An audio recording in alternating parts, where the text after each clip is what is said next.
শুভ সোমবার সকলকে। আজকে নতুন বছরে অর্থাৎ 2026-এ প্রথম সোমবার। তো আমি রেডি হয়ে গেছি সকাল সকাল স্নান করে। এবার যাব মন্দিরে। শিব মন্দিরটা খুব কাছেই, আরও অনেক মন্দির আছে ভালো ভালো, সেগুলো তো অনেক দূরে, কিন্তু আমাদের সোসাইটির পাশে যে শিব মন্দির সেখানে যাব, পুজো দিয়ে আসবো। কারণ বছরের প্রথম সোমবার মন্দির না গেলে মনটা ভালো লাগে না, আর মন্দিরে গেলে মনটা বেশ ভালোও হয়। যাই, পুজোটা দিয়ে আসি। তো স্নান করে একদম রেডি হয়ে বাড়িতে পুজো করে বেরিয়ে পড়লাম মন্দিরের উদ্দেশ্যে। আর এখানে সোমবার দিন সকলে আসে মহাদেবের পুজো করতে। যারা অফিস যায় তারা আগে মন্দিরে পুজো করে মহাদেবের, তারপর তারা অফিস যায়। আর সত্যি বলতে একের পর এক মানুষ আসছে, দেখেও খুব ভালো লাগছে।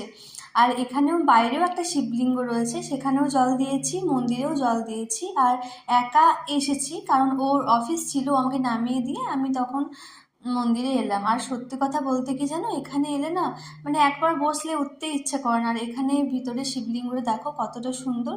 সবাই আসছে, সবার জল দেয়া হলো, আমারও জল দেয়া হলো।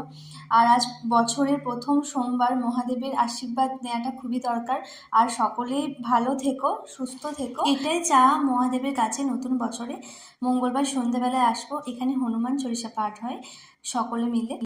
তো আমি ফিরে গেছি, তো দেখলাম যে আমার কুটুস বুড়িদের চাল দেওয়া হয়নি। সকাল থেকে একটু ব্যস্ততার মধ্যেই ছিলাম, সকালে স্নান করা, তো চাল নিয়ে নিয়েছি, ওদেরকে চাল দিই, নাহলে ওরা এখনই এসে চিৎকার করবে। মায়াও লাগে জানো তো, যে অবশ্য এখানে খাবারের কোনো সমস্যা হয় না, এখানে সবাই খেতে দেয়। তো আমার ভালো লাগে ওরা এসে আমার জানালার সামনে ডাকে, মানে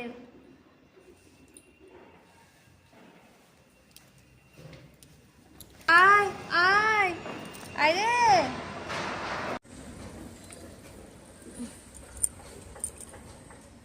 সবাই খুব ভালো থেকো, আর সবার খুব ভালো হোক নতুন বছর। মহাদেবের নাম নিয়ে সবার খুব ভালো কাটুক।